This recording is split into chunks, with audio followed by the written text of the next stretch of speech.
आदमी वो काम करता है जो उसे करना चाहिए, मगर औरत वो काम करती है जो आदमी नहीं कर सकते। तो ये वीडियो है मेरी उन माताओं और बहनों के लिए जो सोच रही हैं कोविड वैक्सीनेशन लेना है या नहीं लेना है, या फिर उन माताओं और बहनों के लिए जिन्होंने लिया है और सोच रहे हैं कि सेकेंड डोज लेना है या नहीं लेना है। मैं हूं डॉक्टर राजेश मिश्रा और आप देख रहे हैं हेल्थ सुपर स्पेशलिस्ट। तो चलिए आज शुरू करते हैं।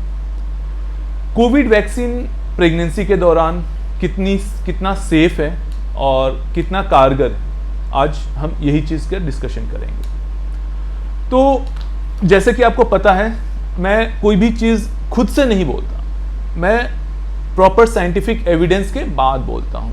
तो शायद इसीलिए वीडियो आने में कुछ देरी हुई, क्योंकि एविडेंस बहुत ज़्यादा थे नहीं, और जब आए तो मैंने ये वीडियो बनाया।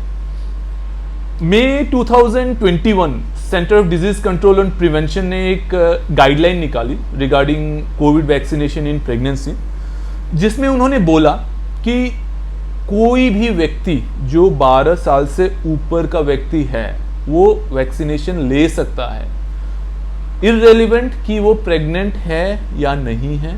और प्रेगनेंसी टेस्टिंग कोई मैंडेटरी नहीं है वैक्सीनेशन लेने के लिए। तो प्रेगनेंसी में फर्स्ट ट्राइमेस्टर्स, आप पहले 3 महीने में हो, दूसरे 3 महीने में हो या तीसरे 3 महीने में हो, किसी भी ट्राइमेस्टर में कितना सेफ है। अब जो स्टडीज हमारे पास अवेलेबल है वो प्रीडोमिनेंटली जो वैक्सीन्स यूएस में हैं या जो यूरोप में चल रही है, जैसे कि फाइजर, जैसे कि मॉडर्ना, या फिर जॉनसन एंड जॉनसन की जैनसन नाम से जो वैक्सीन आती है, वो उस पे हमारे पास स्टडीज हैं। अप्रैल 2021 में एक new England journal of medicine में पेपर आया था, जिसमें कि उन्होंने करीब 35,691 प्रेग्नेंट पेशेंट्स जिन्होंने वैक्सीनेशन लिया, उनका डेटा को कंपेयर किया उन पेशेंट से जो कोविड से पहले जो प्रेगनेंसी के फॉलोअप में रहते थे, उनके डेटा से कंपेयर किया, एज वाइज मिलाया गया, और बाकी बहुत सारे स्टैटिस्टिकल कॉन्ग्लोमरेशन किए गए ताकि कंपैरिजन एडिक्वेट रहे और कंपैरिजन ऑप्टिमम रहे। उसमें उन्होंने पाया कि इन जो 35,691 पेशेंट्स थे जो कि प्रेग्नेंट थे, अलग अलग ट्राइमेस्टर में जो प्रेग्नेंट थे, उनमें कोई भी बच्चा खराब होने की दिक्कत, टाइम से पहले बच्चा पैदा होने की दिक्कत, या फिर किसी भी तरह का अदर कॉम्प्लिकेशन के इंसिडेंट्स ज़्यादा नहीं थे कोविड से पहले के टाइम से कंपैरेटिवली। मतलब कि वैक्सीनेशन लेने के बाद कोई ऐसी दिक्कत नहीं आई इन 35,000 पेशेंट में जिनमें देखा गया। अब मैं कुछ वैक्सीन के बारे में बता देता हूं, जो जैसे कि मैंने बताया इन 3 वैक्सीन पे स्टडी हुई है ज़्यादातर। अभी कोविशील्ड, कोवैक्सीन पे स्टडीज चल रही हैं जो प्रिलिमिनरी फेजेस में है। तो जो जॉनसन एंड जॉनसन वाली वैक्सीन है, ये जो वैक्सीन है ये वेक्टर बेस्ड वैक्सीन है, जैसे कि हमारी कोविशील्ड। तो जब जॉनसन एंड जॉनसन वाली वैक्सीन सेफ है तो कोविशील्ड, क्योंकि प्लेटफॉर्म सेफ है। और कितना सेफ है, जॉनसन एंड जॉनसन वाली वैक्सीन जो एडिनोवायरस वेक्टर बेस्ड वैक्सीन है, उसका प्लेटफॉर्म सेम है जो इबोला की वैक्सीन थी। और इबोला की वैक्सीन हर ट्राइमेस्टर में जब दी गई तो कोई ऐसा एडवर्स इफेक्ट नहीं पाया गया था। तो मतलब कि वैक्सीन सेफ है प्रेगनेंसी में और लैक्टेशन के टाइम में, जब माताएं अपने बच्चों का ख्याल रखती हैं, लैक्टेशन के टाइम पे भी ये उतना ही सेफ है।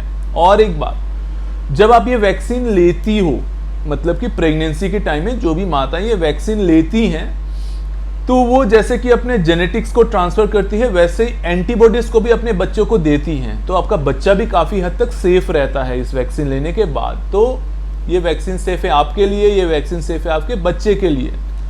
जो माताएं लैक्टेटिंग हैं, अपने बच्चे का ख्याल रख रही हैं पहले 6 महीने में, जो लैक्टेशन के दौरान जो माताएं अपना बच्चों का ख्याल रखती है, इवन इन उस मामले में अपने बच्चों को वो एंटीबॉडी ट्रांसफ़र करती हैं, जैसे कि बाकी सारे चीज़ न्यूट्रिशनल रिक्वायरमेंट्स अपने बच्चों को देती हैं, वैसे ही ये वैक्सीन से एंटीबॉडी भी आप अपने बच्चों को दे रही हैं। तो प्लेसेंटल ट्रांसफ़र और लैक्टेशनल ट्रांसफ़र दोनों आपको मिल रहा है इस वैक्सीन से। अब मैं बोल रहा हूँ, हेल्थ सुपर स्पेशलिस्ट आपका बोल रहा है कि ये वैक्सीन ले लीजिए, और कौन बोल रहा है? अगर आप देखें centre of disease control and prevention CDC वो बोल रहा है कि आपको वैक्सीन लेना चाहिए बजाय कि आप प्रेग्नेंट हो या ना हो।